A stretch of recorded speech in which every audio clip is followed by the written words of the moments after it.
કે જો તમારે આવી જ કામગીરી શિક્ષકોને કરાવી હોય તો પછી સ્કૂલોને તાળા મારી દો ને ભાઈ। અમથાય તમારી શાળાઓની અંદર કાં તો ઓળાની ઘટ હોય છે, હું એ જ કહેવા માંગુ છું કે જો તમારી પાસે વિષય શિક્ષક, હું એ પ્રશ્ન પૂરો કરી લઉં, કાં તો તમારી પાસે વિષય શિક્ષક હોતા નથી, કાં તો સરકાર પાસે કહેવાય કે પૂરતા જે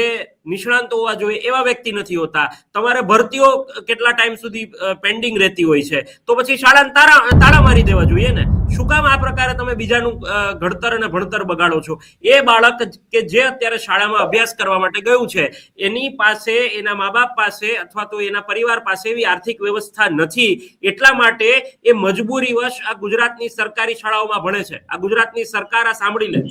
મજબૂરીવશ એ બાળકો છે એ સરકારી શાળામાં ને ગ્રાન્ટેડ શાળામાં ભણવા માટે જાય છે, અન્યથા એ લોકો પાસે વિકલ્પ હોત તો એ પ્રાઇવેટ શાળાની અંદર જ પોતાના બાળકોને ભણાવત। તો પછી તાળા મારીને બંધ કરી દો, તમે કહી દો કે ભાઈ સરકારી શિક્ષકોને આ જ કામગીરી કરવાની છે, આ જ બધું થશે, અને બાળકોને, એમના વાલીઓને કહી દો ભાઈ અમારી માટે મહેરબાની કરો, અમારે ભણાવવાનો સમય નથી।